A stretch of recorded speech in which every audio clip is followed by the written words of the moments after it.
বিশেষ করে 5ই আগস্ট ঠিক কি অবস্থায় শেখ হাসিনা দেশত্যাগ করবার সিদ্ধান্ত নিলেন, কখন তিনি গণভবন ছেড়ে যাবার কথা ভাবলেন। শিক্ষামন্ত্রী তখনই নাকি 4 আগস্ট বিকালেই নাকি তাকে বলেছিলেন তার দেশ ছাড়া উচিত, এবং তখন শেখ হাসিনা পাল্টা শিক্ষামন্ত্রীকে প্রশ্ন করেন, ভাবলেন কি করে এই সংকট মুহূর্তে আমি দেশ ছেড়ে চলে যাব। এবং তখন সেনাপ্রধানের কাছে তিনি জানতে চেয়েছিলেন শেখ হাসিনা যে আপনি আমার পাশে শক্তভাবে দাঁড়াবেন কিনা, এবং বইটি বলছে এর উত্তরে অবশ্য সেনাপ্রধান হ্যাঁ বলেছিলেন। এরপর নৌপ্রধান ও বিমান বাহিনী প্রধান হাসিনাকে জানান তারা শক্তভাবে তার পেছনে থাকলেও তার উচিত দেশ ছাড়ার প্রস্তাবটি বিবেচনা করা। আওয়ামী লীগ কি ডিসেম্বরে বিজয় উৎসব করতে যাচ্ছে? যে আওয়ামী লীগ ডিসেম্বরে বিজয় উৎসব মানে আওয়ামী লীগ তো এই মুহূর্তে নির্বাসনে, আওয়ামী লীগ তো এই মুহূর্তে নিষিদ্ধ, রাজনৈতিকভাবে সরকারি প্রজ্ঞাপন জারি করে নিষিদ্ধ করে রাখা হয়েছে। সেই আওয়ামী লীগ ডিসেম্বরে বিজয় উৎসব করতে যাচ্ছে, এগুলো কি বলেন, কি বলছেন এইসব?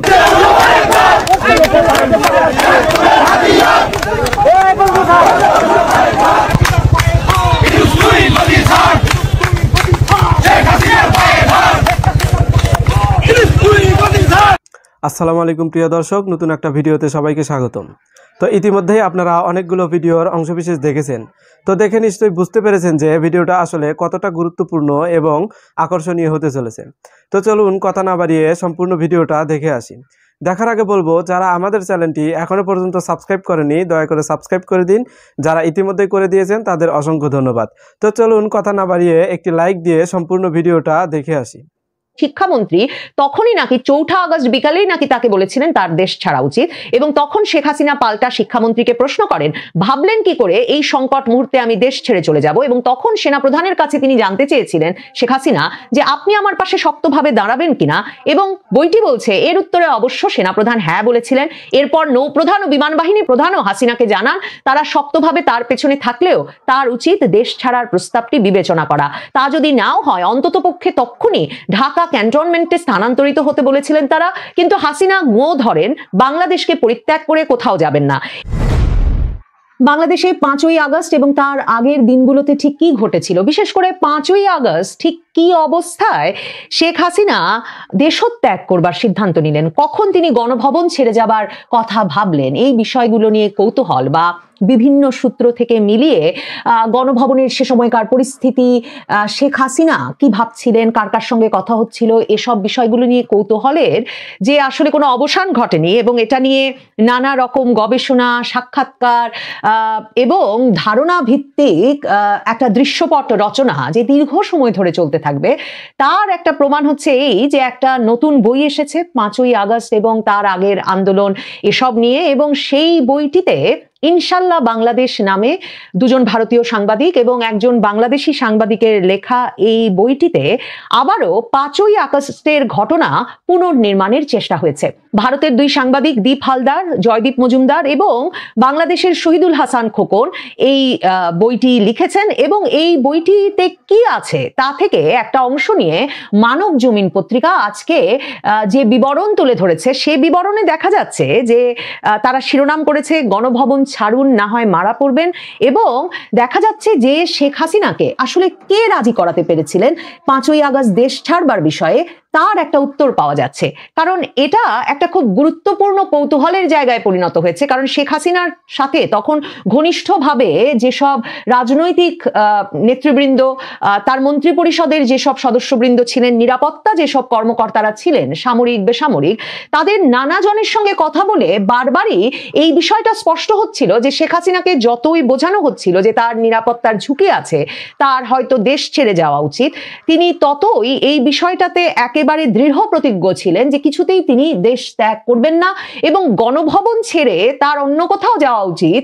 সেই বিষয়টি নিয়ে আলোচনাতেও দেশত্যাগের প্রসঙ্গটিতে তাকে কিছুতেই কনভিন্স করা যাচ্ছিল না। এই আলাপটি যখন তুঙ্গে, মানে এই আলাপটি যখন বিভিন্ন সূত্রে জানা যায়, কে যে তাকে ভারতে যেতে কনভিন্স করলো, কে যে তাকে শেষ পর্যন্ত দেশত্যাগে রাজি করাতে পারলো, এই প্রসঙ্গে এই বিষয়টিতে ঠিক মানে তথ্যটা পেতে অসুবিধা হয়। কারণ এমনকি শেখ হাসিনার পরিবারের সদস্যরাও বারবার বলে আসছিলেন যে তার পুত্র সজীব ওয়াজেদ জয়, তিনি ফোন করে বারবার বুঝিয়েছেন, তার বোন চলে এসেছিলেন 4 তারিখে শেখ হাসিনার কাছে এই সংকট মুহূর্তে, এবং তিনি বোঝানোর চেষ্টা করেছেন। কিন্তু পরিবারের কথাতেও শেখ হাসিনাকে রাজি করানো যাচ্ছিল না।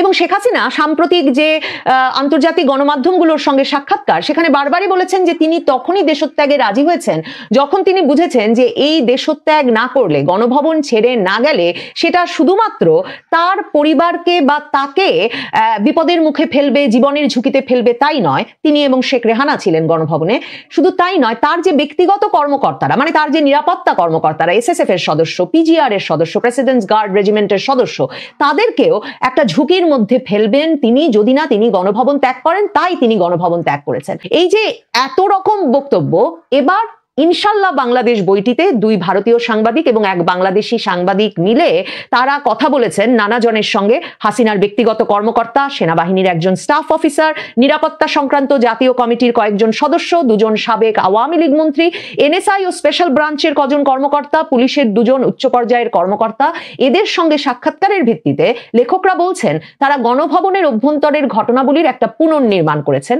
এবং তারা একটা বিস্ফোরক তথ্য দিয়েছেন। তারা নিশ্চিতভাবে বলছেন যে এরপরেও নিশ্চয়ই আরো অনেক ব্যাখ্যা, অনেক বক্তব্য আসবে। তারা বলছেন যে 5ই আগস্ট 2024 বেলা তখন 1:30 ভারত থেকে এক উচ্চ পর্যায়ের কর্মকর্তার ফোন আসে বাংলাদেশের তৎকালীন প্রধানমন্ত্রী শেখ হাসিনার কাছে। সেই কর্মকর্তাটি ছিলেন হাসিনার পূর্ব পরিচিত। খুবই সংক্ষিপ্ত কথাবার্তা হয়েছিল দুজনের। ভারতীয় কর্মকর্তাটি বলেন, ইতিমধ্যেই অনেক দেরি হয়ে গেছে, আপনি যদি এখনই গণভবন না ছাড়েন তাহলে আপনাকে খুন হতে হবে। আরো বলেন, আপনার আগামী দিনে লড়াই করার জন্য বেঁচে থাকা উচিত। মানবজমিন লিখছে ইনশাল্লাহ বাংলাদেশ বইটি থেকে যে ফোনের এই কথোপকথনের পরেই নাকি হাসিনা দেশত্যাগের সিদ্ধান্ত নেন। অবশ্য বিক্ষুব্ধ ছাত্র জনতার স্রোত ধেয়ে আসছে গণভবনের দিকে, সেই উদ্বেগজনক খবরও প্রতি মুহূর্তেই দিচ্ছিলেন সেনাপ্রধান। আপনাদেরকে আমি আগেও পরিষ্কার করে বলেছি যে সেনাপ্রধান মোটামুটি সকাল 11:30-12টার সময় থেকেই সেনা ভবনে, তার সেনাবাহিনী সেনা সদর দফতরে ব্যস্ত ছিলেন জাতীয় পার্টির GM কাদের সহ রাজনৈতিক জামায়াতে ইসলামীর নেতৃবৃন্দ, বিএনপি নেতৃবৃন্দ, এদের সঙ্গে আলাপে। এবং আমি জাতীয় পার্টির GM কাদেরের নামটা উল্লেখ করলাম এই কারণে যে জাতীয় পার্টির GM কাদের সাক্ষাৎকারে আমার সঙ্গে স্পষ্টভাবে, আপনারাও শুনেছেন সে সাক্ষাৎকার, স্পষ্টভাবে বলেছেন যে সেনাপ্রধান জানতেন না যে তৎকালীন প্রধানমন্ত্রী শেখ হাসিনা ভারত রওনা হয়েছেন এবং তিনি বিমানে উঠেছেন। এবং আপনাদেরকে আমি সেনাপ্রধানের এবং প্রধানমন্ত্রীর অত্যন্ত ঘনিষ্ঠ ব্যক্তিবর্গের বরাতে এ খবরও দিয়েছি যে সেনাপ্রধান এমনকি বিমানে ওঠার পর প্রধানমন্ত্রীকে, ওই GM কাদেরের সঙ্গে বৈঠক থেকে উঠে এসে তিনি যখন ফোন করেন তৎকালীন প্রধানমন্ত্রীকে এবং ফোন করে বলেন, স্যার আপনি আমার উপর ভরসা রাখলেন না, সেই কথাটা যখন তিনি বলেন তখনও তিনি একরকমের বিস্মিত যে তিনি জানেন না শেখ হাসিনা দেশ ছেড়েছেন। কাজেই এই জায়গাটি সহ নানা রকম প্রশ্ন করবার সুযোগ আছে ইনশাল্লাহ বাংলাদেশের অ্যাকাউন্টকেও। আমি নিশ্চিত আমি যেই ঘটনা প্রবাহ আপনাদেরকে বলেছি বা যেভাবে সাজাই সেটাতেও নিশ্চয়ই আরো অনেক কথোপকথন যোগ হলে নতুন নতুন অনেক তথ্য বেরিয়ে আসবে। কিন্তু ইনশাল্লাহ বাংলাদেশ যে বলছে ভারতীয় একজন কর্মকর্তা ফোন করেছিলেন শেখ হাসিনাকে, সেটা কে ফোন করেছিলেন শেখ হাসিনাকে? অজিত দোভাল ফোন করেছিলেন জাতীয় নিরাপত্তা উপদেষ্টা, নাকি ফোন করেছিলেন ভারতের পররাষ্ট্রমন্ত্রী S জয়শঙ্কর, নাকি ফোন করেছিলেন ভারতের প্রধানমন্ত্রী নরেন্দ্র মোদী? মানে কে? নরেন্দ্র মোদী, জয়শঙ্কর, অজিত দোভাল, কোন ভারতীয় কর্মকর্তা শেখ হাসিনাকে সরাসরি ফোন করে থাকতে পারেন এবং শেখ হাসিনাকে বলতে পারেন যে তাকে বেঁচে থাকতে হবে আগামী দিনে লড়াই করার জন্য? এই পুরো অ্যাকাউন্টটা পড়লে, মানে এই যেভাবে ব্যাখ্যা করা হয়েছে এই বইটিতে, সেটাতে এই প্রশ্ন খুব স্বাভাবিকভাবে আসে যে তার মানে ভারতের শীর্ষ নেতৃত্ব তখনই সিদ্ধান্ত নিয়ে ফেলেছিলেন যে বাংলাদেশের আওয়ামী লীগের সভানেত্রী এই প্রধানমন্ত্রী শেখ হাসিনা ক্ষমতাচ্যুত হওয়ার পর তাকে ভারতের আশ্রয়ে নিয়ে যেতে হবে, ভারতেই তাকে নিয়ে যেতে হবে এবং সেখান থেকে তিনি লড়াই চালাবেন আবার রাজনৈতিকভাবে পুনর্বাসিত হওয়ার, রাজনীতিতে ফিরে আসার। তাহলে ইউনূস সরকার যে শেখ হাসিনার মুখ বন্ধ করবার কথা বলে বা শেখ হাসিনাকে প্রত্যর্পণের মাধ্যমে মৃত্যুদণ্ডের রায়ের পর এখন ফিরিয়ে আনবার কথা বলছে, সেটা তো তার মানে এই সরকার ক্ষমতায় থাকলে, ভারতে বিজেপি সরকার ক্ষমতায় থাকলে অসম্ভব। সেই বিষয়টিও এই বইটি কথা যা লিখেছে মানবজমিন তা অনুসরণ করলে একরকম স্পষ্ট হয়। ইনশাল্লাহ বাংলাদেশের এই লেখকরা সে সময়ে বাংলাদেশের বিভিন্ন কর্মকর্তার সঙ্গে আলাপ করে এই বইয়ে লিখছেন যে 4 আগস্ট বিকেলেই নাকি গণভবনের এক বৈঠকে শেখ হাসিনাকে দেশ ছাড়ার পরামর্শ দেওয়া হয় এবং যারা কর্মকর্তারা এবং মন্ত্রীরা যারা উপস্থিত ছিলেন সকলেই প্রধানমন্ত্রীকে বোঝাতে চেয়েছিলেন যে সময় দ্রুত নিয়ন্ত্রণের বাইরে চলে যাচ্ছে, তাই তার দেশ ছাড়া উচিত। মানে এই বইটি দাবি করছে 4 আগস্ট বিকাল থেকেই দেশ ছাড়ার কথা শেখ হাসিনাকে বলা হয়েছে। যদিও এই রকম নানা ওই মিটিং এ যোগদানকারী কর্মকর্তা থেকে মন্ত্রীবৃন্দের নানা জনের সঙ্গে কথায় এটা নানা সময়ে শুনেছি যে আসলে 4 আগস্ট রাত পর্যন্ত যে জাতীয় নিরাপত্তা সংক্রান্ত কমিটির বৈঠক হয়েছে, যেখানে সেনাপ্রধান, বিমান বাহিনী প্রধান, নৌবাহিনী প্রধান, পুলিশ প্রধান থেকে সকলেই উপস্থিত ছিলেন, সেই বৈঠকেও পরের দিনের মার্চ টু ঢাকা কর্মসূচি প্রতিহত করবার সম্পূর্ণ পরিকল্পনা নিয়ে শেখ হাসিনাকে আশ্বস্ত করে আসা হয়েছিল যে আগামী দিনের বিক্ষোভ ঠেকিয়ে দেওয়া সম্ভব হবে এবং সেনাপ্রধান ওয়াকারুজ্জামান সেই দায়িত্ব নিয়েছিলেন। কিন্তু এই বইটি বলছে যে শিক্ষামন্ত্রী মহিবুল হাসান চৌধুরী নওফেল, কারণ নাম বলেনি, শিক্ষামন্ত্রী তখনই নাকি 4 আগস্ট বিকালেই নাকি তাকে বলেছিলেন তার দেশ ছাড়া উচিত এবং তখন শেখ হাসিনা পাল্টা শিক্ষামন্ত্রীকে প্রশ্ন করেন, ভাবলেন কি করে এই সংকট মুহূর্তে আমি দেশ ছেড়ে চলে যাব? এবং তখন সেনাপ্রধানের কাছে তিনি জানতে চেয়েছিলেন শেখ হাসিনা যে আপনি আমার পাশে শক্তভাবে দাঁড়াবেন কিনা, এবং বইটি বলছে এর উত্তরে অবশ্য সেনাপ্রধান হ্যাঁ বলেছিলেন। এরপর নৌপ্রধান ও বিমান বাহিনী প্রধানও হাসিনাকে জানান তারা শক্তভাবে তার পেছনে থাকলেও তার উচিত দেশ ছাড়ার প্রস্তাবটি বিবেচনা করা, তা যদি নাও হয় অন্ততপক্ষে তক্ষুনি ঢাকা ক্যান্টনমেন্টে স্থানান্তরিত হতে বলেছিলেন তারা। কিন্তু হাসিনা গো ধরেন বাংলাদেশকে পরিত্যাগ করে কোথাও যাবেন না। এরপর হাসিনা নিরাপত্তা সংক্রান্ত জাতীয় কমিটির যে বৈঠক ডেকেছিলেন সেদিনই, তাতেও কারা কারা উপস্থিত ছিলেন তার বিস্তারিত বিবরণ আছে। সেখানে তো সেনা, নৌ, বিমান বাহিনী, পুলিশ প্রধান, ডিজিএফআই প্রধান, এনএসআই প্রধান সহ মন্ত্রীবর্গ সকলেই উপস্থিত ছিলেন, মন্ত্রীদের কয়েকজন সহ। তো সেখানে এই বইটি লিখছে যে ওই বৈঠকে সকলের চোখ মুখ ছিল বিষাদে ভরা, ছাত্র জনতার মৃত্যু ও ভয়ঙ্কর হিংসার খবর আসছিল ক্রমাগত। সেদিনই 91 জনের মৃত্যুর খবর পাওয়া যায়, বেশিরভাগ পুলিশের গুলিতে। 16 জন পুলিশ কর্মকর্তার মৃত্যু হয় বলে খবর এসেছিল। 15 জনেরই মৃত্যু হয় সিরাজগঞ্জ জেলার এনায়েতপুরে, যেই মৃত্যু নিয়ে পরে এখন অনেকেই সংবাদ মাধ্যমে এসেই বলেছিলেন যে ওই মৃত্যু তারা যদি না ঘটাতে পারতেন ওই আন্দোলনের ওই দিনে, তাহলে আসলে এভাবে মোড় ঘুরিয়ে দেওয়া সম্ভব হতো না। এই বইটি তার কথা উল্লেখ করছে এবং বলছে একজন পুলিশ কর্মকর্তারও মৃত্যু হয় ওই 15 জনের বাইরেও। আরেকজনের মৃত্যু হয় কুমিল্লার ইলিয়টগঞ্জে। উন্মত্ত বিক্ষোভকারীরা সারা দেশে থানা আক্রমণ করছিল, চলছিল লুটপাট, আক্রান্ত হচ্ছিল দোকানপাট।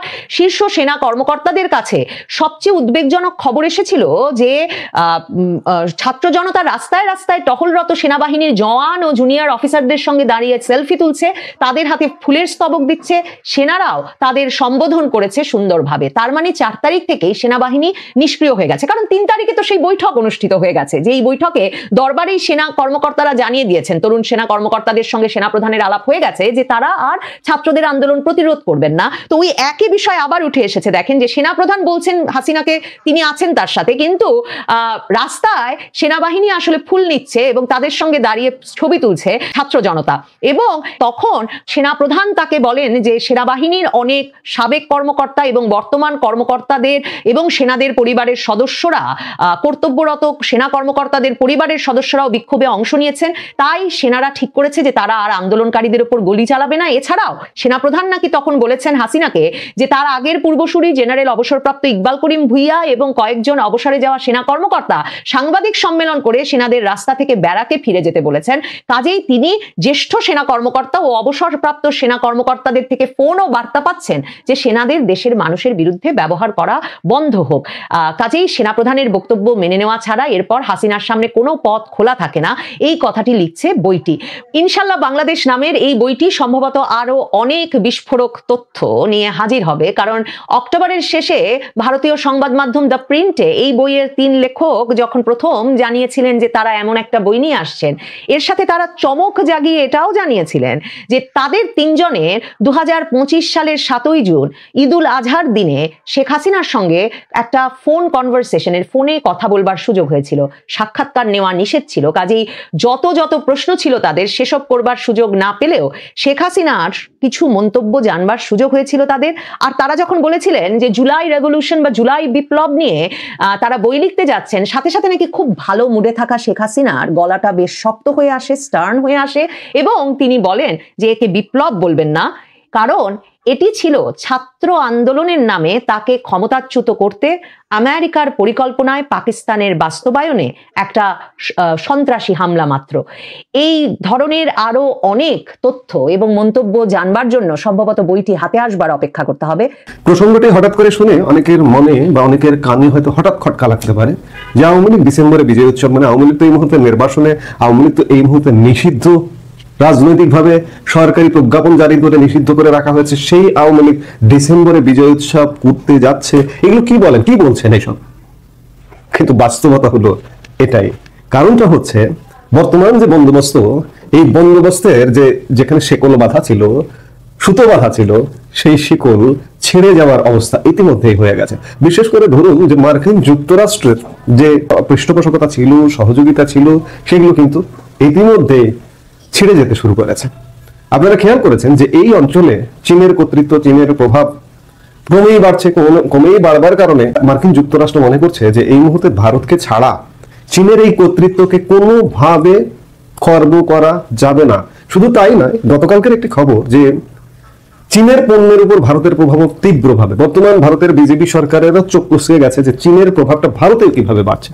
এই যখন অবস্থা, তখন মার্কিন যুক্তরাষ্ট্র একান্তভাবে মনে করছে যে না, এখানে ভারতকে লাগবে, এবং ভারতকে লাগতে হলে ভারতের অন্যতম একটা এজেন্ডা বা শর্ত থাকবে যে ভারতের পূর্ব সীমান্তে যে অঞ্চলটি, এটিকে আরেকটি নয়া পাকিস্তান হতে দেওয়া যাবে না। এই দাবি থেকে, এই প্রত্যাশা থেকে মার্কিন যুক্তরাষ্ট্র আসলে অনেকটা ছুটে গেছে। আরেকটি জিনিস, যে এই যে বর্তমান বাংলাদেশে যে বন্দোবস্ত আছে, এই বন্দোবস্ত সর্বক্ষেত্রে গত 16 মাস সর্বক্ষেত্রে ব্যর্থতা আমরা 17 মাসে পড়তে যাব আর কয়েকদিনের মধ্যে, সর্বক্ষেত্রে লেজে গোবরে পাকিয়ে ফেলেছে এই বর্তমান ইউনূস সরকার, বর্তমান রাজনৈতিক দলগুলো। এই লেজে গোবরে পাকিয়ে ফেলাটাই দেশি বিদেশি আন্তর্জাতিক সূত্রের কাছে একটা গ্রহণযোগ্যতা পেয়েছে, বিশেষ করে আওয়ামী লীগকে চাই। ইতিমধ্যে আপনারা খেয়াল করেছেন যে আওয়ামী লীগের প্রতি সমর্থন, আন্তর্জাতিক মহলের, বিশ্ব সম্প্রদায়ের সমর্থন, অকুণ্ঠ সমর্থন। সর্বশেষ দেখলেন যে বাংলাদেশে কমনওয়েলথ মহাসচিব 4 দিনের একটি সফরে এসেছিলেন। 4 দিনের সফরে এসে এমন কোন পক্ষ নেই যাদের সঙ্গে তিনি বৈঠক করেননি। ডক্টর ইউনূস থেকে শুরু করে সরকারের বিভিন্ন পক্ষ, নির্বাচন কমিশন এবং প্রায় সকল রাজনৈতিক দল। আপনারা খেয়াল করেছেন যে আওয়ামী লীগের সাথে কমনওয়েলথ মহাসচিব বৈঠক করেছেন, অনলাইনে এবং অফলাইনে। এটা খুব গুরুত্বপূর্ণ একটা সাইন বহন করে। শুধু কমনওয়েলথ না, জাতিসংঘ এবং আন্তর্জাতিক বিভিন্ন মানবাধিকার সংস্থা থেকে শুরু করে প্রভাবশালী বিশ্বের যত দেশ আছে, ইউরোপীয় ইউনিয়ন, আমেরিকা এবং ভারত তো আছেই। ভারত আওয়ামী লীগকে পৃষ্ঠপোষকতা করছে। আমি বরাবর একটা কথা বলি যে ভারত আসলে আওয়ামী লীগ করে, ভারতের সরকার, বিরোধী দল এবং ভারতের জনগণ আওয়ামী লীগ করে। সর্বভারত আওয়ামী লীগের সাথে। সেই আওয়ামী লীগকে ঠেকিয়ে রাখবেন কিভাবে? সেই আওয়ামী লীগকে দমিয়ে রাখবেন কিভাবে? দমিয়ে রাখা, ঠেকিয়ে রাখা যাচ্ছে না। আমি শুরুতে বলেছি যে আওয়ামী লীগ কি ডিসেম্বরে বিজয় উৎসব করবে? অত্যন্ত পরিতাপের বিষয়। 54 বছর পর গত বছর ডক্টর ইউনূস যখন আসে ক্ষমতায়, গত বছর থেকে ডিসেম্বরকে যেন ম্লান করে দেওয়ার সর্বচেষ্টা বিদ্যমান। গত বছর ডিসেম্বরের যে আয়োজনগুলো থাকে, বিশেষ করে জাতীয় প্যারেড স্কোয়ারে প্যারেড থেকে শুরু করে যে আনুষ্ঠানিকতা থাকে, ইউনূস সরকার এসে গত বছর সেগুলো করেনি। এবছরও সেগুলো করার সিদ্ধান্ত নেই। অর্থাৎ মুক্তিযুদ্ধের বাংলাদেশ, মুক্তিযুদ্ধকে কেন্দ্র করে, ডিসেম্বরকে কেন্দ্র করে আমাদের যে আবেগ, যে অনুভূতি জেগে ওঠে বা আবেগ যে আমরা লালন করি, সেই আবেগকে ধ্বংস করবার সকল ধরনের প্রচেষ্টা ইউনূস সরকারের মধ্যে আছে। সেই প্রচেষ্টায় ডিসেম্বর নেই করে দেওয়া হচ্ছে। এখন প্রশ্ন আসছে যে চারিদিকে যে অবস্থা, আন্তর্জাতিক বিশ্ব, দেশীয়, বাংলাদেশের সেনাবাহিনীর মধ্যেও নানা রকম ক্রিয়া প্রতিক্রিয়া চলছে যে আসলে কি দেশটা একদম ব্যর্থ হয়ে গেছে, দেশের স্বাধীনতা সার্বভৌমত্ব বিপন্ন হবার সম্মুখীন। পাকিস্তানি পক্ষ বাংলাদেশকে কোনো কোনো ক্ষেত্রে পূর্ব পাকিস্তান মনে করছে, কোনো কোনো পক্ষ থেকে ইতিমধ্যে পূর্ব পাকিস্তান হিসেবে ঘোষণা দেওয়া হয়েছে, প্রকাশ্যে না হলেও নেপথ্যে। এই যখন অবস্থা, তখন প্রত্যেকটি পক্ষ, দেশি বিদেশি প্রত্যেকটি পক্ষ যারা বাংলাদেশের শুভাকাঙ্ক্ষী, যারা বাংলাদেশের ভালো চায়, তারা মনে করছে যে আওয়ামী লীগের ফিরতেই হবে। এই ফিরতে হবে যখন, তখন নানা সমীকরণ ইতিমধ্যে শুরু হয়ে গেছে। আপনারা জানেন যে এই যে বাংলাদেশের একজন খেলোয়াড় আছে, জাতীয় নিরাপত্তা উপদেষ্টা খলিলুর রহমান, কদিন আগে ভারতে গিয়ে বৈঠক করে ভারতের কাছ থেকে প্রেসক্রিপশন নিয়ে আসছেন। প্রেসক্রিপশনগুলো এখনো যদিও বাস্তবায়ন চোখে পড়ছে না, কিন্তু ভিতরে ভিতরে ব্যাপক ক্রিয়া প্রতিক্রিয়া শুরু হয়ে গেছে। এই খলিলুর রহমান ভারত সফর করে এসে কাতারের রাজধানী দোহা সফরে গেছেন। আজকে 28 তারিখ, আমরা যে মুহূর্তে কথা বলছি, 28 তারিখ তার ফেরার কথা। তিনি ফিরবেন। দোহাতে তার যাওয়ার মূল লক্ষ্য মূলত এই অঞ্চলের, মধ্যপ্রাচ্য, দক্ষিণ পূর্ব এশিয়া, ইন্দো প্যাসিফিক অঞ্চলের এই কাতারের দোহা হচ্ছে মার্কিন মূল কেন্দ্র। এই অঞ্চলের নিয়ন্ত্রণের নীতি নির্ধারকদের এখান থেকে নীতি নির্ধারণ হয়। বাংলাদেশ নিয়ে এই যে বাংলাদেশের যে পতন হয়েছে, শুধু আওয়ামী লীগের পতন না, গত 16 মাসে যে বাংলাদেশের পতন হয়েছে, এই পতনের ষড়যন্ত্রের মূল কেন্দ্র হচ্ছে কাতারের দোহা। সেই দোহাতে পরামর্শের জন্য গেছেন খলিলুর রহমান। সেখান থেকে হতাশ হয়ে ফিরতে যাচ্ছেন খলিলুর রহমান যে মার্কিন যুক্তরাষ্ট্র যে অক্সিজেন মাস্কটা দিয়ে রেখেছিল ইউনূস সরকারের প্রতি, সেই অক্সিজেন মাস্কটা খুলে নেওয়া হচ্ছে। এই যখন অবস্থা, তখন সত্যিকার অর্থে প্রশ্নই আসছে যে আওয়ামী লীগ কি ডিসেম্বরে বিজয় উৎসব করতে যাচ্ছে? আওয়ামী লীগ ডিসেম্বরেই হয়তো বিজয় উৎসব করতে যাবে। আমি দিন তারিখ বলবো না যে অমুক দিন থেকে এ হচ্ছে, যে কোনো মুহূর্তে চরম ক্রিয়া প্রতিক্রিয়া চলছে, যে কোনো মুহূর্তে আওয়ামী লীগের উপর থেকে নিষেধাজ্ঞা উঠে যাবে, যে কোনো মুহূর্তে এমন চাপ আসা শুরু হয়ে গেছে। এবং ফেব্রুয়ারির নির্বাচনের লক্ষ্যে ডিসেম্বরের প্রথমার্ধে তফসিল ঘোষণার পরিকল্পনা করছে। কেউ কেউ বলছেন যে 8 ফেব্রুয়ারি, এখনো দিন তারিখ ঘোষণা হয়নি আনুষ্ঠানিকভাবে। কেউ কেউ বলছেন 8 ফেব্রুয়ারিকে কেন্দ্র করে নির্বাচনের প্রস্তুতিতে এগুচ্ছে। কিন্তু নির্বাচন তফসিল, নির্বাচন এগুলো হবে কিনা এ ব্যাপারে বিলিয়ন ডলারের প্রশ্ন আছে। তবে সাথে এ কথাও বলে রাখা ভালো যে এই যে বর্তমান যে বন্দোবস্ত ওয়ালারা আছে, এটাকে বন্দোবস্তই বলা হয়, ইউনূস সরকার এবং অন্যান্য যে রাজনৈতিক দল, এরা শেষ পর্যন্ত একটা মরণ কামড় দেবার চেষ্টা করছে। এমনকি মার্কিন যুক্তরাষ্ট্র এদের সঙ্গে না থাকলেও, আমি বারবার বলি, মার্কিন যুক্তরাষ্ট্রের নাম ভাঙিয়ে হলেও, পাকিস্তানকে সাথে নিয়ে হলেও এরা একটা সাজানো গোছানো পাতানো নির্বাচন করবার শেষ পর্যন্ত চেষ্টাটা করে যাচ্ছে এবং করে যাবে। এবং এরা কোনোভাবে চাইবে না বা চাইছে না যে আওয়ামী লীগ ফিরে আসুক, আওয়ামী লীগ নির্বাচন করুক, কিংবা একটা free, fair, credible and inclusive election হোক। কারণ দিনের আলোর মতো পরিষ্কার যে এই মুহূর্তে যদি free, fair, credible and inclusive election হয়, তাহলে আওয়ামী লীগের ক্ষমতায় আসা কেউ ঠেকাতে পারবে না। এবং আওয়ামী লীগ যদি ক্ষমতায় আসে এবং এরা এই যে বর্তমান বন্দোবস্ত অলারা যদি দেশে অবস্থান করে, এদের পিঠের চামড়া থাকবে। আপনি মনে করেন গত 16 মাসে দেশটাকে কোথায় নিয়ে গেছে কল্পনা করতে পারছেন না। যারা ভেতরের খবর রাখেন তারা জানেন, কিন্তু সাধারণ মানুষ কল্পনাও করতে পারছেন না দেশটাকে কোথায় নিয়ে গেছে। যার দরুন এরা শেষ পর্যন্ত মরণ কামড় দিয়ে যাবার চেষ্টা করবে, অব্যাহত রাখবে, এবং সেই চেষ্টাটা অব্যাহত আছে। কিন্তু কোনো কিছুতে যে কাজ হবে না সেটিও পরিষ্কার। আমরা এই কথা বলে শেষ করতে পারি যে ডিসেম্বরে সম্ভবত আওয়ামী লীগ একটা বিজয় উৎসব করবে। এই মুহূর্তে এ পর্যন্ত। সবাই ভালো থাকুন, সুস্থ থাকুন। আমাদের ভিডিওগুলো নিয়মিত পেতে। তো প্রিয় দর্শক, আশা করছি সম্পূর্ণ ভিডিওটা মনোযোগ দিয়ে দেখেছেন। তো দেখে কি বুঝলেন, কি জানলেন, আপনাদের গুরুত্বপূর্ণ মতামতগুলো আমাদের কমেন্ট বক্সে জানিয়ে দিন। পারলে ভিডিওটা শেয়ার করে অন্যকে দেখার সুযোগ করে দিন। আবারও বলছি, যারা আমাদের চ্যানেলটি এখনো পর্যন্ত সাবস্ক্রাইব করেননি, দয়া করে সাবস্ক্রাইব করে দিন। যারা ইতিমধ্যেই সাবস্ক্রাইব করেছেন তাদের অসংখ্য ধন্যবাদ।